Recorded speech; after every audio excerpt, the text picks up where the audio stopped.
This episode of To The Journey is brought to you by Audible.com, offering more than 150,000 titles for your desktop or mobile device.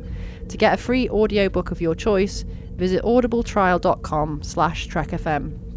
And also by Enterprise in Space. Find out how you can help science and education and become a virtual crew member aboard the NSS Enterprise Orbiter. Visit enterpriseinspace.org for more details. Hi, this is Robert Duncan McNeil, also known as Tom Paris from Star Trek Voyager. You're listening to Trek FM. I think it's safe to say that no one on this crew has been more obsessed with getting home than I have. But when I think about everything we've been through together, maybe it's not the destination that matters.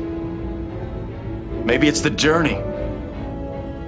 And if that journey takes a little longer, so we can do something we all believe in, I can't think of any place I'd rather be, or any people I'd rather be with. To the journey. You're here. To the journey.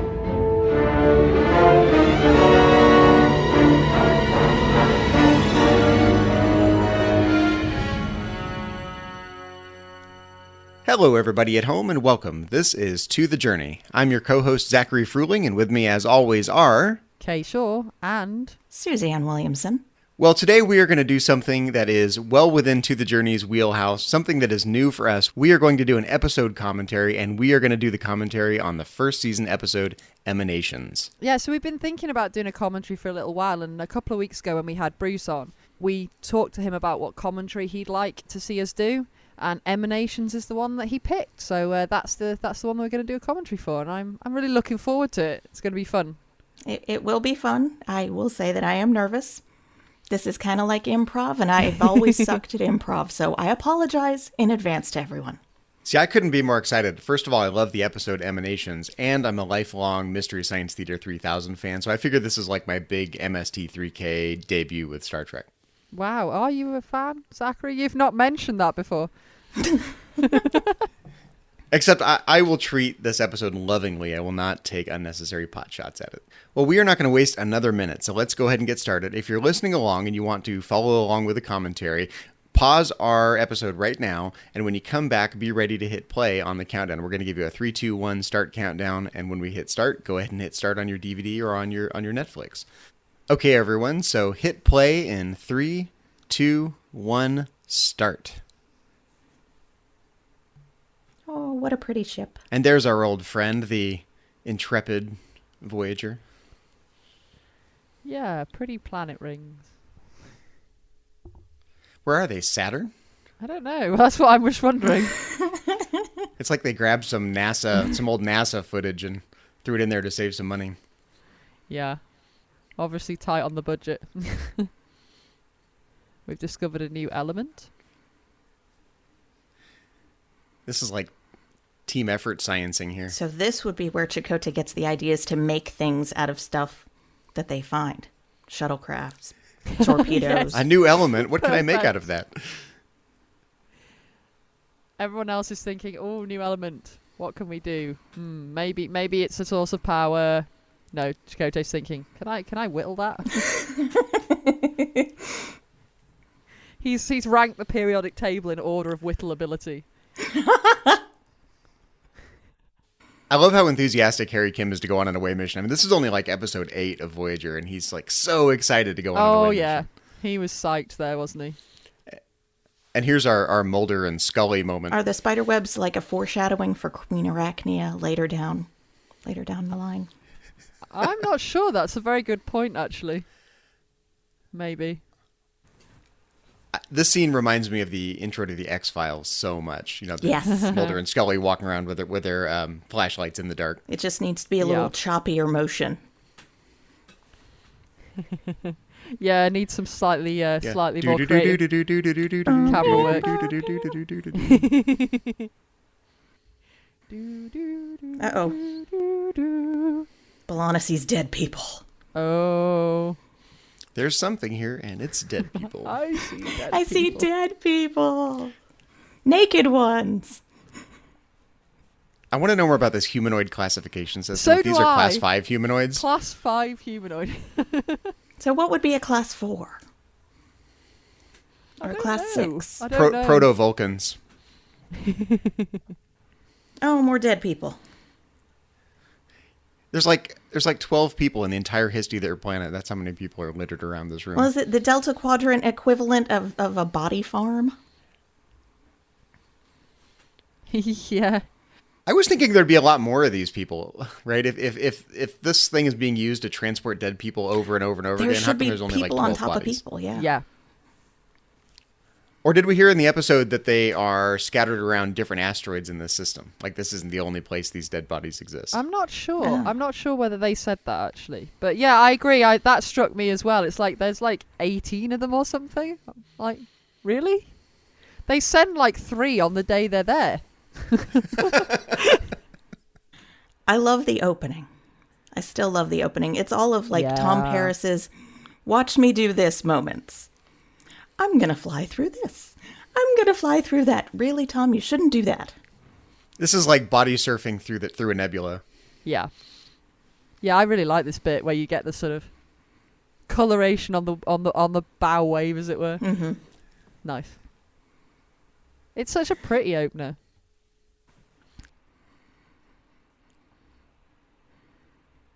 Is it actually your favorite Star Trek opener? This is my favorite I think opening so, yeah. out of all of them. I don't know. Do I want to admit this? It might be Enterprise. Oh, no! I mean, look at Voyager's reflection on those rings. That's awesome. Awesome. Yeah, it See, is awesome. that looks fake to me. It's like real rings don't do that, do they? Maybe they do. I don't know. Have you been in space I lately? don't know. As if I have a basis for comparison. Yeah, you know, just because the planetary rings you flew over this week didn't reflect. Pivot those nacelles. Yes! Sorry. I had a moment. Woohoo! I love that. I was confusing with the rings I flew over last week. Sorry. Yeah. Okay. Oh, it was 18. I win. Good guess. Good guess. Good That was memory. a good guess.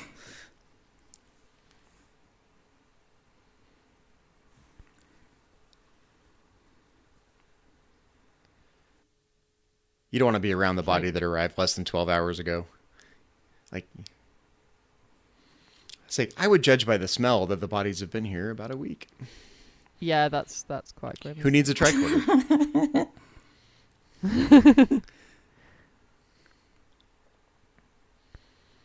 They have a lot of byproducts of their decomposition process. They do. I love that Harry gets a chance to stand up for himself and kind of say what he thinks. You know, he's contradicting Chakotay a little bit. It's And nice gets to see shot down. Yes. early in Voyager. Well, yeah, Yeah. Kim's always getting shot down, right? But I'm afraid I agree with Commander Should Chakotay. we She's take a not poll? afraid of it. Who agrees with Chakotay? Raise your hand. Now, who agrees with Ensign Kim? Now, I don't understand why he's anti-tricorders on the bodies. It's not like you're, being pokey and proddy with them. Wait, what exactly is the difference between an active scan and a passive scan? Like, does the active scan actually shoot stuff out and bounce off the bodies? Like, what's so harmful about it? I don't remember ever seeing that in Star Trek, but maybe. Who knows? Look!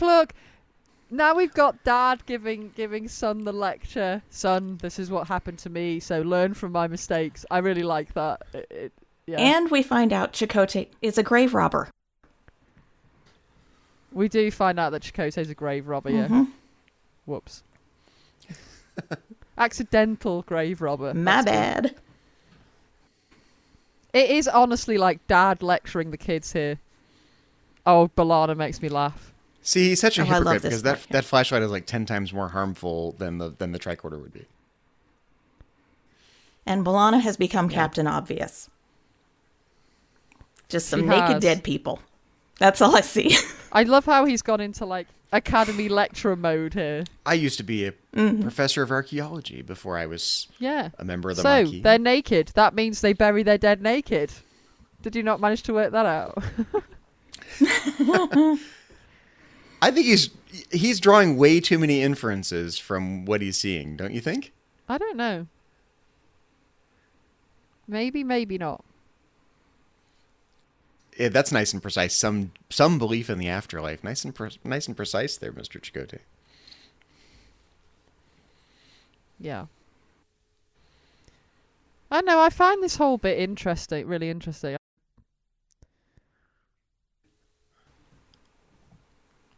I mean, this is something I love about Voyager in general. I love that they're exploring the unknown, and this is weird. It's mysterious. They get to do a little exploring there. And now he pulls out the tricorders. Why is it okay Yeah. now? Because there's a bright light? Because they might die in a minute. Apparently, in case of imminent death, you can use the tricorder as much as you want. Why is Seska running the transporters? Shouldn't she be at engineering? That's what I wondered. And her uniform color changes color quite a bit, right? She goes from yellow to blue to... She does. And I also really like the fact that she's operating the transporter and then it doesn't work properly. What And is then her job, anyway? Do She's we ever supposed really to be learn in what her job engineering. is? Janeway has to tell her how to use the transporter even though she's the one doing it. I quite liked that. She's like, I can't get them. And Janeway's like, press this button. And then she gets them. I'm like, Don't forget to push the rematerialize button.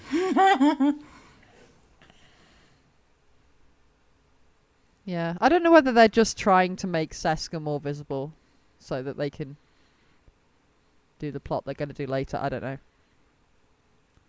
Because she's not particularly relevant to this episode aside from they have her play with the No, not at transporter a all. bit, is she?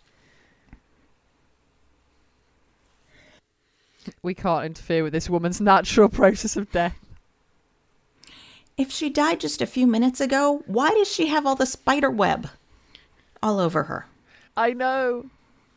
I gotta say, I'm not with Chakotay on this one. I sort of think Prime Directive would be damned if you can save someone's life. You should probably do it. So I who think cares so. about interfering? Just revive the person. You can always kill them again later. Right.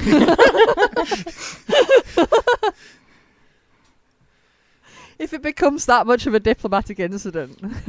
There are two constants in the universe: the next emanation and taxes. Okay, this egg thing, it reminds me of Lady Gaga.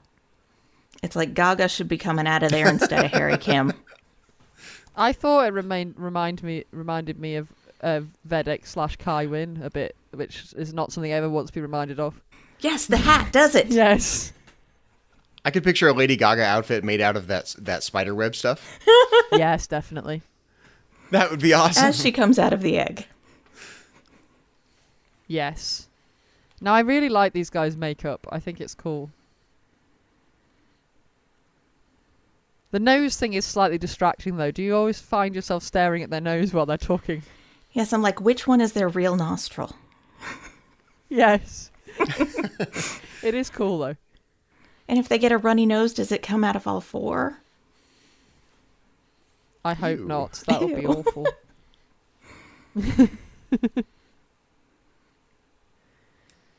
Oh. See, I have a hard time feeling sorry for these guys. Like, if you're walking into the death machine on purpose, I have no sympathy. Well, I feel sad for this guy because doesn't his family make him walk into the death machine? Kind of like Logan's Run or, Yeah, he what is it? Soylent Green. It It's kind like, of yeah, we're reminds me of bored that of looking thing. after you now. Off you go. you do kind of get the sense that his family's talking him into this. Like, he doesn't really want to, but Yes, he's yes, got definitely. doubts. He's Yeah. kind of skeptical of the Yeah. old beliefs or whatever. That and then to just say Look goodbye. at him, he's all sad. like, really? There should be more emotion there than just goodbye. I just spent the whole of this episode wanting to give him a hug.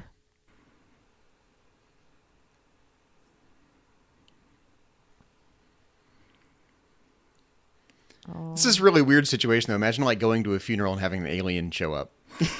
Yeah. It is a really weird scene when you think about it.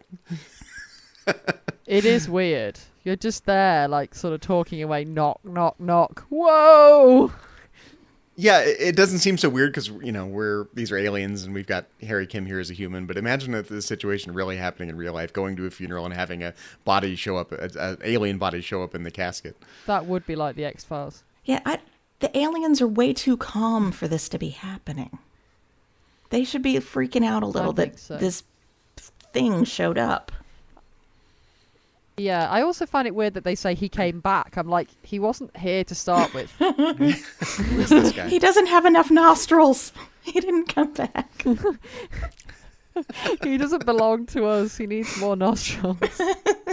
Did you guys get a clear impression of whether these aliens were warp capable? Were they spacefaring aliens, or was this a pre-warp? I don't culture? think so. We don't see that really, do we? I don't think we see a lot about their culture at all, really. They kind of play them off to be a bit more primitive, though, don't they? Speaking of the X-Files, wasn't this guy in the X-Files? I don't know. I don't know. I think he was. Okay. They're obviously aware of other races. Because they're not freaked out by aliens, and he's just asked, what race are you from? So they're obviously aware of the existence of other races. So maybe they are warp capable. Mm-hmm. Or they just have people visit. Maybe. Maybe they don't have a prime directive in the Delta Quadrant whereby people don't visit them if they're not warp capable yet. Well, that's good because Captain Janeway is always breaking it. That is true. I love that he's reassuring the guy, like, don't panic, you'll still be dead tomorrow. It's okay. Yeah. I've just had a hilarious thought about the prime directive now, though, because I'm just like, can you imagine them like going somewhere to a Delta Quadrant kind of culture and then accidentally interacting with some people that aren't warp capable yet, and them going, I don't know why you're worried about that. None of the other aliens here are worried about that. They come and poke us all the time. That would be amusing. Yeah, because obviously, like, the Kazon don't care with the Ocampa and stuff. Yeah.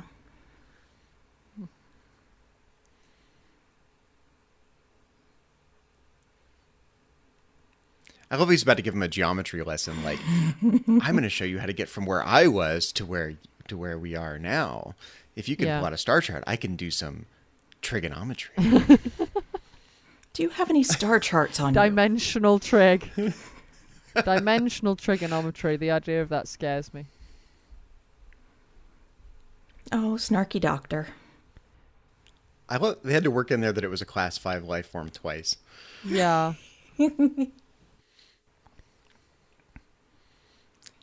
He's like, I picked up a sample of Lady Gaga's dress at the concert.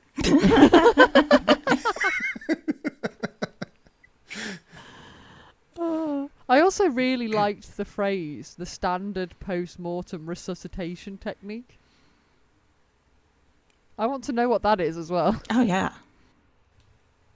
Just insert probes into their head and go, psh. That's the class that immediately follows Chakotay's archaeology class. Yeah. There's prerequisites, so. The look on Chakotay's face when he finds out he was strolling through dead bodies. Oh, gosh, yes. That gets me every time. Like, He just kind of gets this, ew, ew, ew, ew. It touched my face. It touched my Kind of face. Yeah. I'm Lindsay Ballard. Oh, wait, wrong episode. I'm sorry.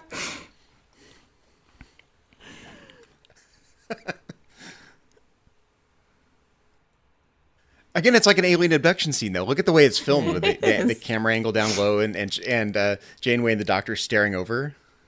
Where's the probe? It Totally. is, yeah. Also, you'd think that all of them would be kind of experienced and trained enough that they'd realise that, like, they're freaking her out by doing that. Mm-hmm. How about, like, the 4 of you move away from looming over her? Step away from the bio. And then they just, like, inject her with something. I'm like, no wonder she's terrified. And they keep holding her down. It's like, stop. Yeah. That's making it worse. Yeah. They didn't come across their best there, did they? No. I love this great visual inspection that Harry Kim is giving of the pod device here. Yeah. Where's Lady Gaga supposed to be? Passive scans. Don't let getting back to my own dimension get in the way of science.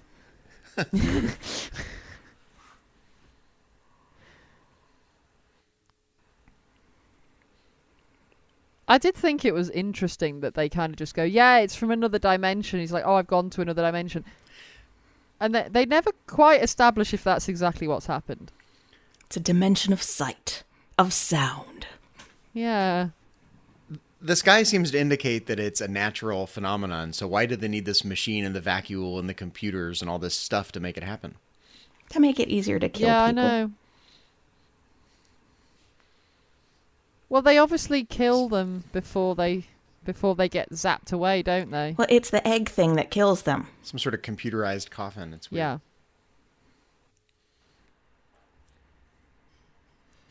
It's like a computer and a coffin and a something had a And an electric baby, chair I don't know. altogether.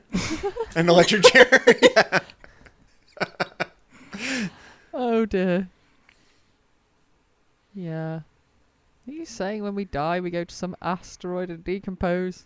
If all their dead people go to the next emanation, how do they even know what decomposition is, right? Have Yes. they ever seen one of their fellow beings decompose? I guess if you die in the wrong place, like accidentally, then you would decompose. Like, Yeah, if you die at home and somebody finds you a week later. Also, I'm assuming they have like animals and stuff. I know I'm overthinking this, but like, what happens if you die early before your time and you don't get a chance to go to the next emanation? Like, That sucks. Well, I guess the guy says the Yeah. machine kills you, right? It kills you, and then it sends you to the next emanation, right? Be like, man, I got Yeah. cheated. I just want to make sure I had my facts right. So you have to die before you can go to the next emanation. Yes, they Okay. kill them first. Very, very compassionate. Yeah. You are our first glimpse as to what lies beyond death. Oh, those poor people. It's Harry Kim. Didn't expect anyone to say that to you when you got up this morning, did you, Harry? You guys are my first glimpse of what happens when people go crazy. Yes.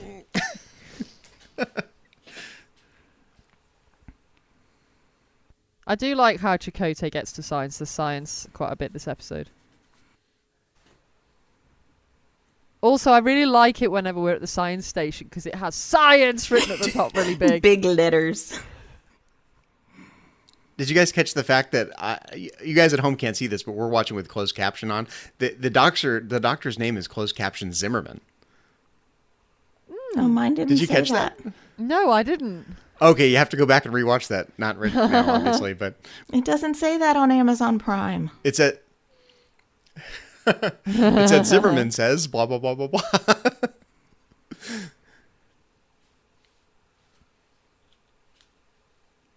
I love how she says, "What happens when you die?" Janeway is in no way fazed by the question. We're not sure exactly, but I'm going to give you a scientific answer for sure.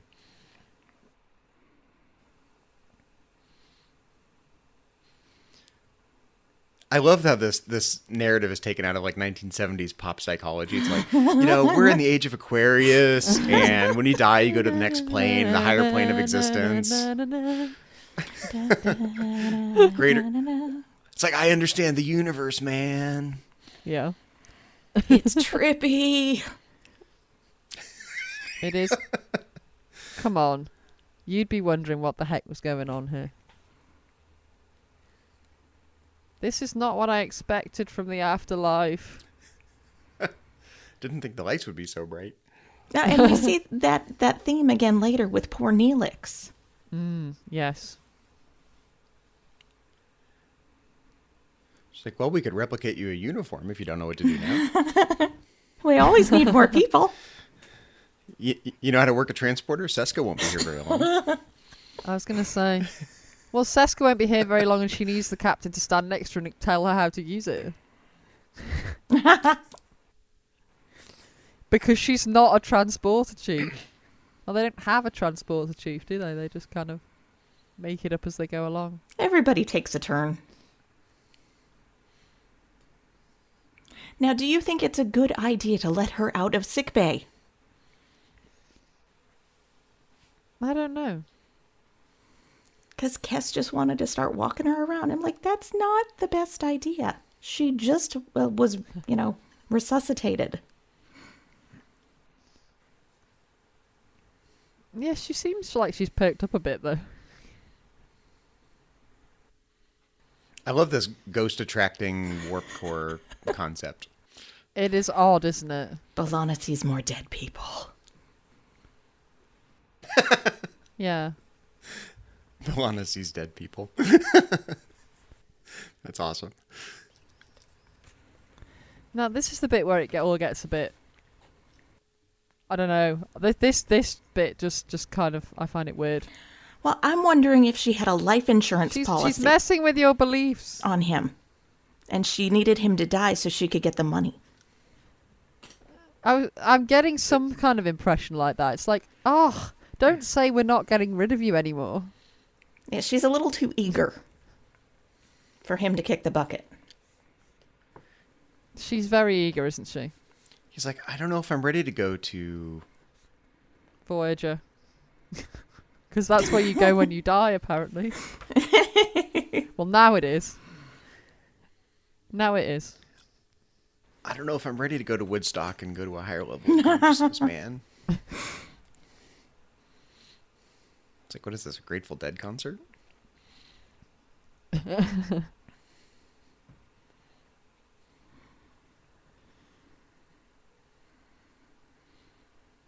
It's really sweet. It's half sweet and it's half poking fun at all the hokey religious stuff in the world.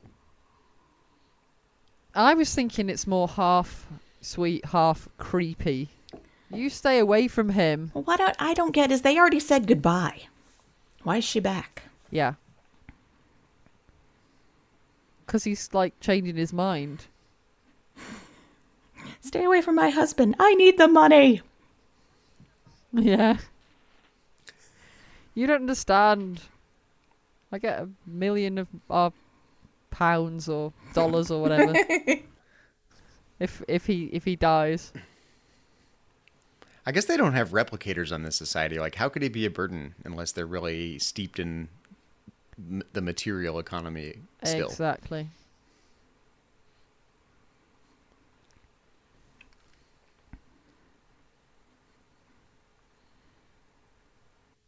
There's a lot of talk of other dimensions, but I don't get the sense that it's another dimension at all. It's just like somewhere else in space, I'm right? thinking.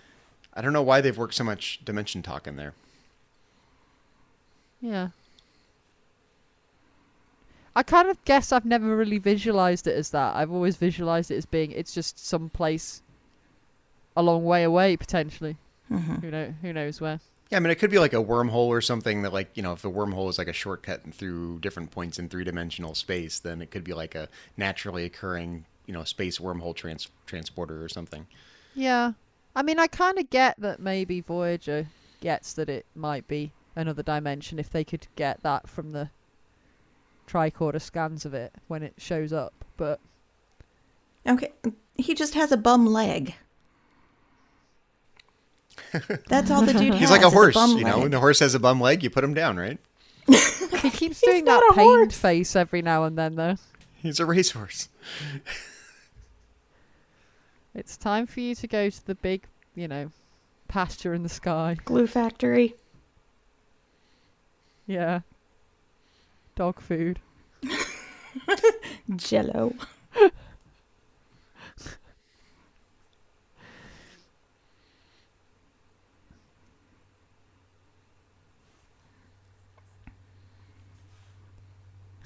There are some people who are eager to die if they feel depressed. That's a bit... where were the writers going with this episode? It gets I don't know. It all gets a bit deep.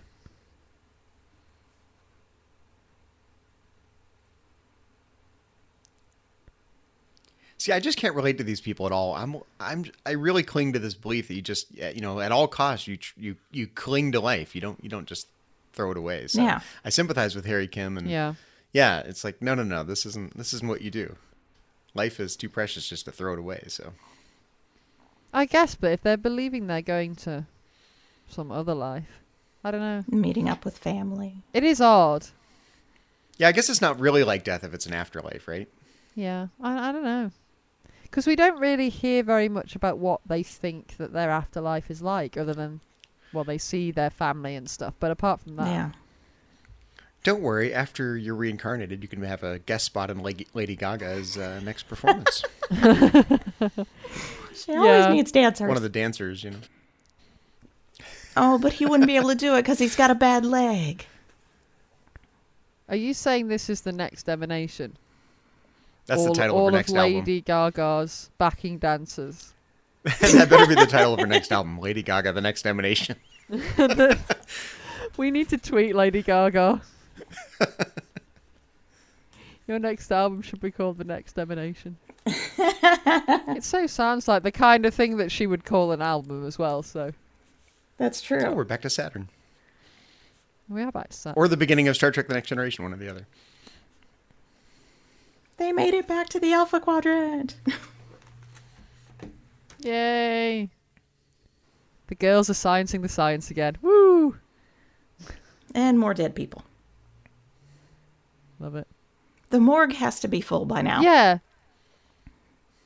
Well, my question at this point is, how have they now ended up with more dead people on Voyager in like half a day than they ended up with on the asteroid in however many years?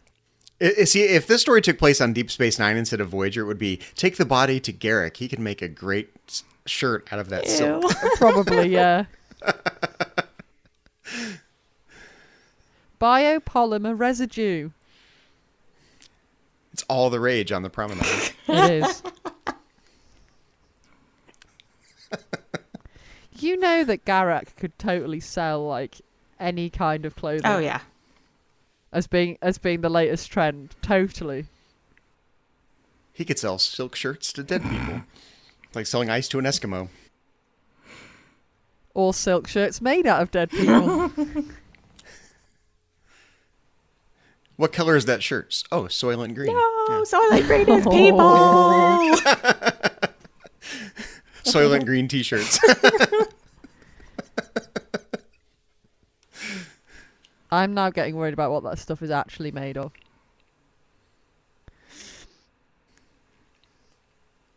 Oh, I like this scene.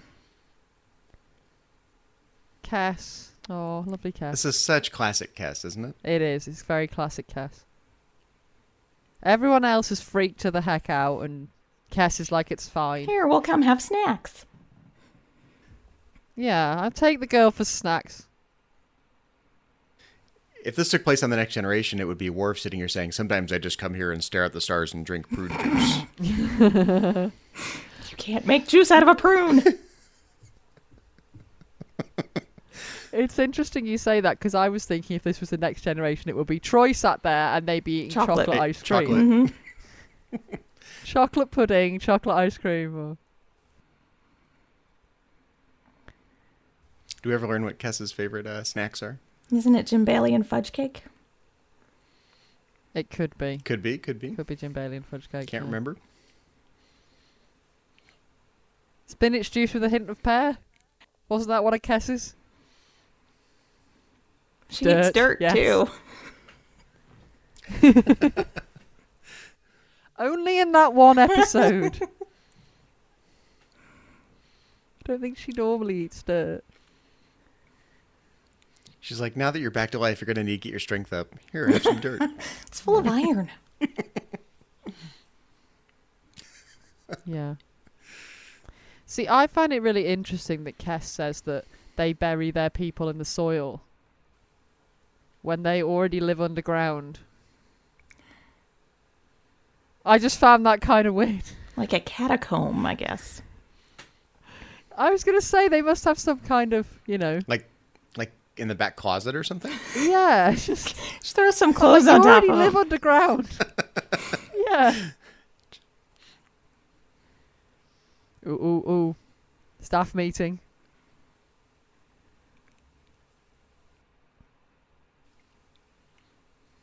Chakotay's got his serious face on. He does. It's like, I was just working on this pad here. Chakotay's serious face.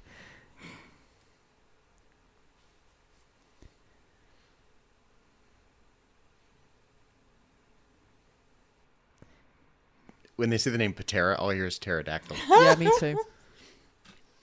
Send her back to the dinosaur planet. Every time. Back to the Voth. Her Back brother to the Voth was she goes. Triceratops. Fab. I'm prepared to die again if necessary. That is a great sentence.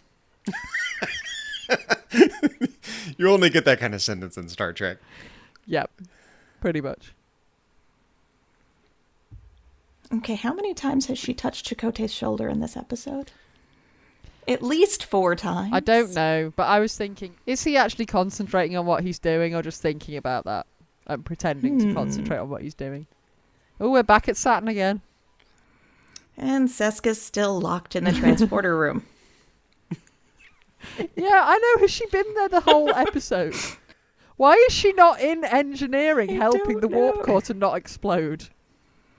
Because Chakotay's there leaning in a Riker-like manner. He's singing I'm a Little Teapot, apparently. Just looking at the way he's leaning there. It's fine. We're going to beam you back to your asteroid now. Good luck, don't die. Good luck. You're great. She's like, last time this did not go as planned.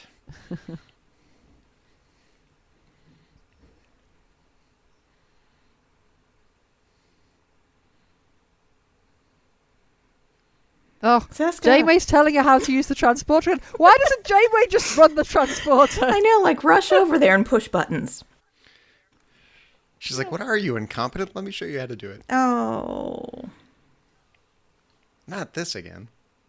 Oh, Man, they decompose really he's fast. dead. Yeah, they do. Maybe it's something to do with going through the subspace thing.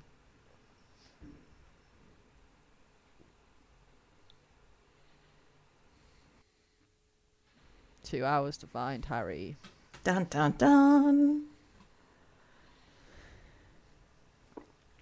Quick, someone start the timer. It's like, oh well, never mind, she died. We just lob her on the asteroid now. That's where she would have gone anyway. Given how hard they worked to revive her the first time, I love they just totally give up. Like, oh, let's not even Oh bother well, this time. was let's like, just stick her back on the asteroid now.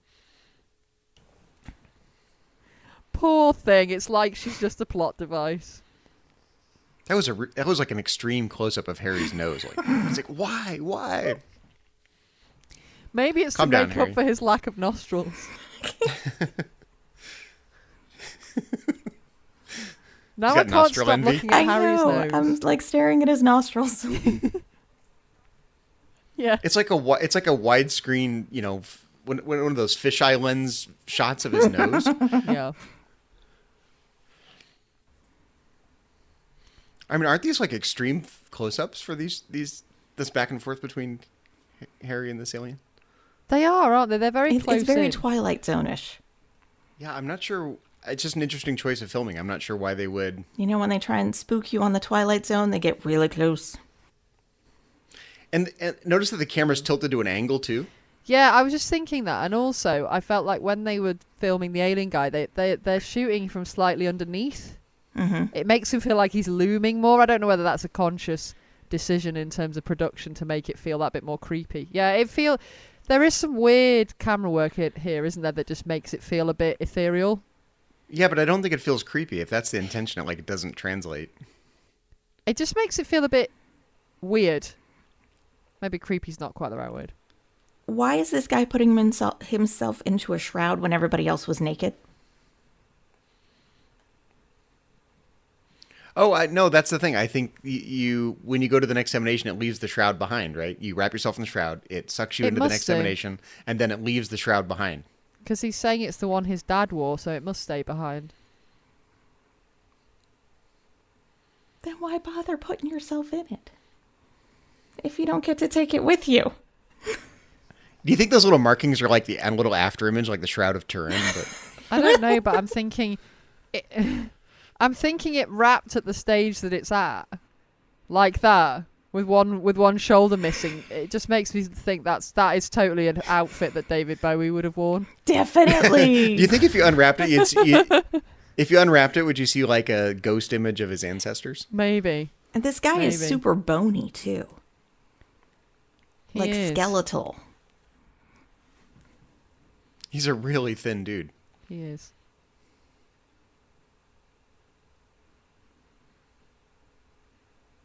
The Let's give him solution. a good show. The solution was awesome. I enjoyed this a lot. You just leg it, and I'll get in the coffin. I mean, this is a pretty big act of faith on Harry Kim's part. You know, I hope they can revive me. You know, he's banking on the fact that they can revive him, and that's quite a gamble. Well, and how does he know they haven't moved on? That is true. I mean, this could be lights out for Harry Kim. Again. It could, but the alternative is him staying there and being like scientifically experimented on. So I think I'd give it a go, to be honest. Not only would he be the longest rather than being the longest serving ensign in Starfleet, he would be the shortest serving ensign in Starfleet 8 episodes. Well, he does have a whine in Caretaker, doesn't he, about dying on his first away mission, so he's made it past there at least. Right. Because we do get that bit, don't we, in Caretaker? It's like, oh, I spent so long studying and now I'm going to die on my first mission. Wah, wah. And all I have to show for it are these stupid gems from the corners.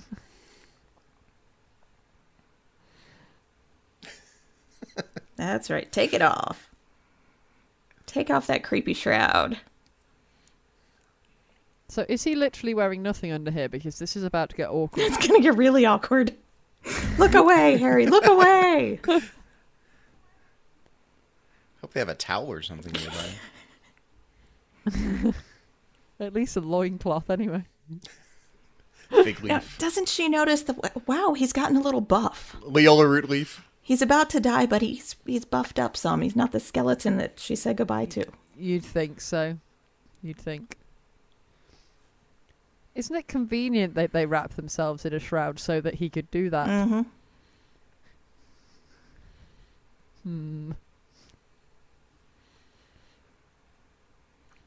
I mean, it's kind of Egyptian. I mean, he looks like a mummy in there. It's like, arg, get this off me. I'm feeling really claustrophobic. Oh god, now I can see that I'm in a coffin. Well, at least they didn't pull his brain out of his nostrils. That is true.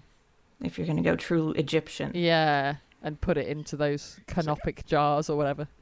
I'm bringing the plague of the Delta Quadrant. Oh, you know she's thinking about getting that check right now. She's like, oh yeah, I'm She getting is. some Oh, yeah, she's money. salivating. She's the one that presses the button as well. Exactly. She is a little too eager, you're right. She's just dying to get him like sent out there. She's like, ah, and then it's like, just, What are these weird things that go into his neck? It's like well, two they little clearly mini like lightsabers. shock his brain and just kill him. It's don't the they? electric chair.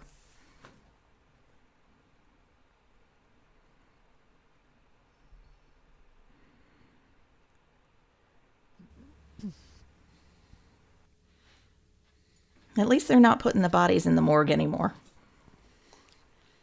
No, they're just lobbing him back on the asteroid. now. For half a second there, I thought they mistook Harry Kim's body for a body of a female humanoid. No, We just received the body of a female humanoid. Oh, it's just Harry. Harry's not quite back yet. But he's dead now, right? Because they killed him. Yep. Yes, they he is zapped him. dead. That's Harry now, isn't it? Is this the first time Harry Kim dies? Because he dies a few times. Is this the first time? Not Voyager? sure, It might actually. be. Could be. This might be the beginning of a meme, a trend. Maybe this is the first time that Harry dies. More beauty shots of Saturn. Oh, serious walk. Serious walk. Oh, quick. Even Tuvok looks concerned. He does. There was a shade of a frown there. Big dramatic pause. And he's back. The suspense was killing me. See, look, it says Yeah, Dr. Dr. Zimmerman. Zimmerman, I says, saw right? it that See? time. Again, they're holding people down on the biobed. Stop holding people down on biobeds. It freaks them out. Well, at least he knows who they are. I think I'm going to file a bug report on their closed captions. Go, hey, he's not really Dr. Zimmerman. Yeah. They must be the original captions. Because he was supposed to be. Yeah. But this is like 8 episodes in. I know. I don't know when they were planning on revealing that was his name, when it was going to be his name. Yeah, I wouldn't eat that either. I don't know. This is something we have to investigate. But this must be the... I assume the subtitles they did for like the first VHS, I guess. This is the weirdest part of the job speech. The proto-weirdest part of the job speech. It is. It's kind of cuter, though, because it's less suck it up and more you take your time. Mm-hmm. I like it better when she's suck it up. It's like, this just happens. Deal with it. She's like, you mean I have to die to discuss your insights on death? Yeah. Yes, you do. What is this, Star Trek 4? Well, he had a lecture from Dad at the beginning of the episode. Now he's getting a lecture from Mum. You really have gone where no man has gone before. Yeah. See, I think what she really wants to say is you take 2 days to, you know, sort your head out, and then I want to talk to you about what you saw, because science!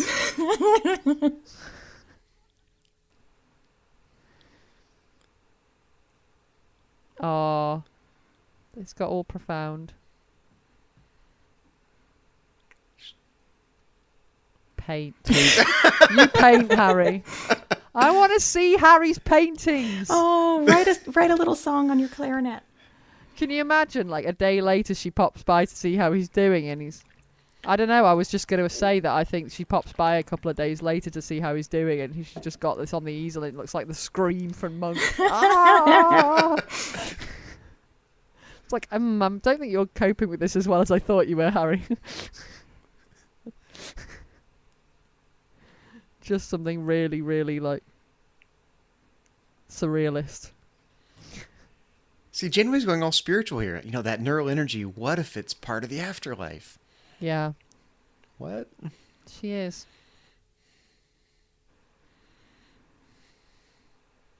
And she's kind of sciencing it up, too.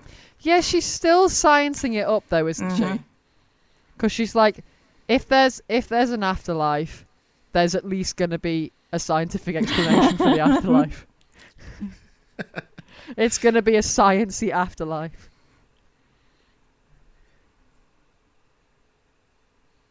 I do like this quote, though. What we don't know about death is far, far greater than what we do know.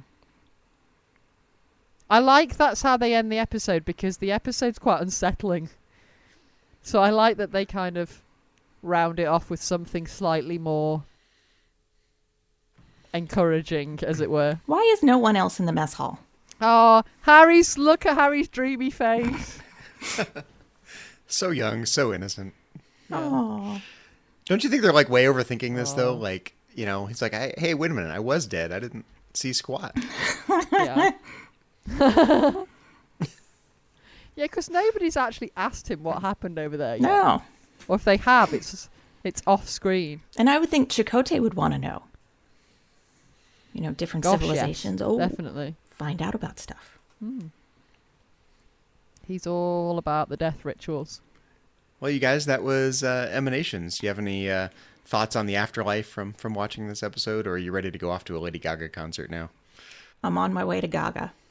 I know. I felt like I found this episode possibly even more unsettling this watch than I have previously. It's quite a mess with your head kind of episode. There's a lot of stuff going on in there, but I feel like they bring it back at the end. They do bring it back at the end, because I'm like, where are you going to be dropped here? You know, it's incredibly existential, isn't it? It's very sort of challenging in that way, and it's like, I know Star Trek's challenging, but it's like if you know, Wednesday night or whatever night it is, just throw my Voyager on. I'm just like, wow. I'm not sure, like, over my tea or whatever, eating my dinner in the evening, I'd be like, wow, this was quite challenging compared to what I was expecting. What I want to know is what happened to the dude that was supposed to die? Where did his story go from this point? Did his wife get the insurance check? I want to know these Insurance answers. Fraud, all the way. She's a little too eager. I never really picked up on this until you started driving the point home, Suzanne. But she was really ready to push that button. Yep. She's like, I am tired of your... She's done with this dude. Maybe they don't have divorce in their society. Maybe not. But yeah, he runs off to the mountains and has an exciting life. But he's got a bad leg. He can't run anywhere. He's limping his way up the mountain. All right, he's hopping his way to the mountains. Oh, bless him. There was something very melancholy about him. He was just a sad character. Yeah. Well, he reminds me of, what's that episode from Star Trek The Next Generation where Timothy has to commit suicide at a certain age? Oh, David Ogden Stiers. I love that episode. Yeah, this is like a rehash of that episode, right? It's Yeah. another ritual suicide Prime Directive episode. Which is kind of just a rehash of Logan's Run. You know, you reach a certain age, you got to turn yourself in. Still, though, I can't really relate. Kay, I like your existential connection. Yeah, we might all be beings towards death in some sort of Heideggerian Sylvia Plath kind of sense, but that doesn't mean we have to rush towards it. Yeah, exactly. Yeah. One of the more challenging episodes of Voyager, I think, particularly early on, because this is an early episode. Yeah. And I feel like we've had some relatively light-hearted episodes up to now, so I feel like this, not having watched it in first run, I wonder what people's reaction was to it. I think it holds up remarkably well. I mean, a lot of the first season Voyager episodes feel like a first season episode. I think this one holds up really, really well compared to other episodes in season 1. Yeah, but it's certainly one of the more serious episodes. Mm-hmm. Well, the issues are timeless, right? We all face our mortality, and we all have to deal with these questions. And these are universal themes, so it'll resonate forever. Yeah, absolutely. Well, you guys, it's been a lot of fun talking about Emanations and doing our first episode commentary, or as Kay would say, commentary, together. But this isn't the only thing we've been talking about here on Trek FM, so here's a quick look at some of the other things you may have missed elsewhere on the network. Previously on Trek.fm, Standard Orbit. It doesn't take much to take some of the most iconic TOS stories and see how the reboot cast could add their own flavor and make it cool and interesting to watch. Warp 5. They think that it breaks continuity by having them in there, and it breaks established continuity.